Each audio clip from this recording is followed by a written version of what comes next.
Bismillahirrahmanirrahim. Assalamualaikum warahmatullahi wabarakatuh. Bertemu lagi dengan saya Hairani Syifa Rahma. Di video kali ini saya ingin menjelaskan beberapa materi di mata kuliah pendidikan kewarganegaraan. Sebelumnya jika ada kesalahan mohon dimaafkan karena saya juga masih dalam tahap belajar. Kalau gitu kita langsung ke materi yang pertama, yaitu pendidikan kewarganegaraan sebagai identitas nasional. Identitas sendiri memiliki arti sebagai ciri yang dimiliki setiap pihak yang dimaksud sebagai suatu pembeda atau pembanding dengan pihak yang lain. Sedangkan nasional atau nasionalisme memiliki arti suatu paham yang berpendapat bahwa kesetiaan tertinggi individu harus diserahkan kepada negara kebangsaan. Selanjutnya ada pentingnya pendidikan kewarganegaraan nih. Secara etimologis, pendidikan kewarganegaraan berasal dari pemaknaan kedua kata tersebut, yakni kata pendidikan serta kata kewarganegaraan. Pendidikan merupakan usaha yang dilakukan secara sadar maupun terencana dalam proses pembelajaran agar bisa mengembangkan kemampuan dan potensi yang dimiliki. Sedangkan kewarganegaraan merupakan segala sesuatu hal yang memiliki keterkaitan dengan warga negara, hukum, serta politik. Selanjutnya ada Pancasila sebagai ideologi bangsa. Pancasila sebagai ideologi bangsa berarti merupakan landasan atau ide gagasan yang fundamental dalam proses penyelenggaraan tata pemerintahan suatu negara, mengatur bagaimana suatu sistem itu dijalankan. Nah, visi atau arah dari kehidupan berbangsa dan bernegara di Indonesia yaitu terwujudnya kehidupan yang menjunjung tinggi ketuhanan, nilai kemanusiaan, persatuan kerakyatan, serta keadilan. Nah, selanjutnya baru kita akan membahas tentang identitas nasional.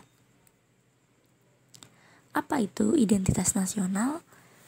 Istilah identitas nasional atau national identity berasal dari kata identitas dan nasional. Secara harfiah, identitas yaitu ciri-ciri, tanda-tanda atau jati diri yang melekat pada seseorang atau sesuatu yang membedakannya dengan yang lain. Sedangkan kata nasional merupakan identitas yang melekat pada kelompok-kelompok yang lebih besar diikat oleh kesamaan-kesamaan baik fisik seperti budaya, agama, bahasa, maupun non-fisik seperti keinginan, cita-cita, dan tujuan. Nah, yang selanjutnya itu ada faktor-faktor identitas nasional. Faktor identitas nasional itu ada dua. Yang pertama faktor objektif dan yang kedua faktor subjektif. Dan materi yang selanjutnya yaitu bangsa, negara, hak dan kewajiban warga negara. Apa sih pengertian bangsa dan negara? Bangsa merupakan kelompok manusia yang dianggap nasional, mempunyai identitas bersama, serta memiliki kesamaan bangsa, ideologi, agama, sejarah, serta budaya. Menurut Ernest Renan 1823 dan 1892, bangsa adalah suatu jiwa yang melekat pada sekelompok manusia yang merasa dirinya bersatu karena mempunyai nasib dan penderitaan yang sama pada masa lampau dan mempunyai cita-cita tentang masa depan. Negara dalam arti sempit sama dengan pemerintahan dalam arti luas, yaitu lembaga legislatif, eksekutif, yudikatif yang merupakan alat untuk mencapai kepentingan bersama. Sedangkan negara dalam arti luas adalah kesatuan sosial yang mengatur, memimpin, dan mengkoordinasi masyarakat supaya dapat hidup wajar dan berkembang terus. Yang selanjutnya yaitu proses pembentukan bangsa dan negara. Nah, bagaimana sih proses pembentukan bangsa dan negara? Yang pertama, proses pembentukan bangsa dan negara ada model ortodoks, yaitu bermula dari adanya suatu bangsa terlebih dahulu untuk kemudian bangsa itu membentuk suatu negara tersendiri. Contohnya, bangsa Yahudi berusaha mendirikan negara, yaitu Israel. Yang kedua ada model mutakhir, yaitu berawal terbentuk melalui proses tersendiri. Sedangkan dari adanya negara terlebih dahulu, yang penduduk negara merupakan sekumpulan suku bangsa dan ras. Contohnya, kemunculan negara Amerika Serikat pada tahun 1776. Selanjutnya yaitu ada hak dan kewajiban warga negara. Apa sih hak dan kewajiban? Menurut Profesor Dr. Noto Nagoro, hak adalah kuasa untuk menerima atau melakukan sesuatu yang semestinya diterima atau dilakukan oleh pihak tertentu dan tidak dapat dilakukan oleh pihak lain yang pada prinsipnya dapat dituntut secara paksa olehnya. Selanjutnya, kewajiban. Kewajiban adalah segala sesuatu yang dianggap sebagai suatu keharusan atau kewajiban untuk dilaksanakan oleh individu sebagai anggota warga negara guna mendapatkan hak yang pantas untuk didapatkan. Materi yang selanjutnya yaitu hubungan warga negara dengan negara atas dasar demokrasi. Bentuk kekuasaan dari rakyat oleh rakyat dan untuk rakyat. Kekuasaan menyiratkan arti politik atau pemerintahan, dan rakyat didefinisikan sebagai warga negara. Dalam kenyataan, tidak semua warga negara dapat langsung terlibat dalam demokrasi. Hanya mereka yang karena sebab tertentu seperti mempunyai pengaruh dan menguasai suara politik atau terpilih sebagai wakil. Sementara sebagian rakyat hanya puas jika kepentingannya terwakili, tetapi tidak mempunyai kemampuan dan kesempatan dalam mengefektifkan haknya sebagai warga negara.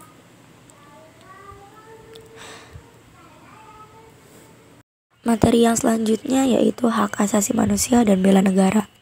Hak asasi manusia adalah seperangkat hak dasar yang melekat pada hakikat dan keberadaan manusia sebagai makhluk Tuhan yang Maha Esa dan merupakan anugerah yang wajib dihormati, dijunjung tinggi, dan dilindungi oleh negara, hukum, dan pemerintah, dan di setiap orang demi kehormatan serta perlindungan harkat dan martabat manusia. Macam-macam hak asasi manusia: hak asasi sipil, hak asasi politik, hak asasi ekonomi, hak asasi sosial budaya. Bela negara. Setiap warga negara berhak dan wajib ikut serta dalam upaya pembelaan negara, dan tiap-tiap warga negara berhak dan wajib ikut serta dalam usaha pertahanan dan keamanan negara. Upaya bela negara adalah sikap dan perilaku warga negara yang dijiwai oleh kecintaannya kepada negara Kesatuan Republik Indonesia yang mendasarkan Pancasila dan Undang-Undang 1945 dalam menjamin kelangsungan hidup bangsa dan negara. Ketahanan nasional. Ketahanan nasional Indonesia adalah kondisi dinamis bangsa Indonesia yang meliputi segenap aspek kehidupan nasional yang terintegrasi, yaitu kesatuan menyeluruh dalam kehidupan nasional suatu bangsa, baik unsur sosial maupun alamiah, baik bersifat potensional maupun fungsional. Sejarah ketahanan nasional di Indonesia. Di Indonesia, istilah ketahanan nasional muncul pada tahun 1960-an. Namun pada hakikatnya unsur ketahanan nasional sendiri telah ada sejak 1900-an. Sejarah bangsa mencatat bahwa pada tanggal 20 Mei 1908 sebagai Hari Kebangkitan Nasional. Kebangkitan nasional ini memicu lahirnya kerangka pemikiran dalam mewujudkan ketahanan nasional di Indonesia. Geostrategi dan ketahanan nasional.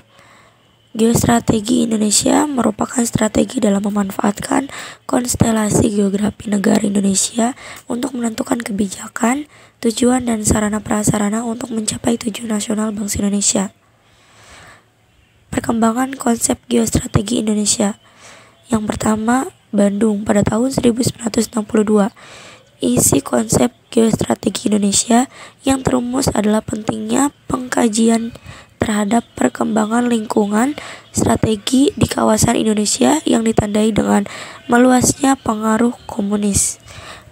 Yang kedua, pada tahun 1965, Lembaga Ketahanan Nasional mengembangkan konsep geostrategi Indonesia yang lebih maju dengan rumusan bahwa geostrategi Indonesia harus berupa sebuah konsep strategi untuk mengembangkan keuletan dan daya tahan. Materi yang selanjutnya yaitu wawasan Nusantara. Wawasan Nusantara adalah cara pandang bangsa Indonesia terhadap rakyat bangsa dan wilayah Negara Kesatuan Republik Indonesia yang meliputi darat, laut, dan udara di atasnya sebagai satu kesatuan politik, ekonomi, sosial, budaya, dan pertahanan keamanan. Wawasan nasional itu selanjutnya menjadi pandangan atau visi bangsa dalam menuju tujuan dan cita-cita nasionalnya.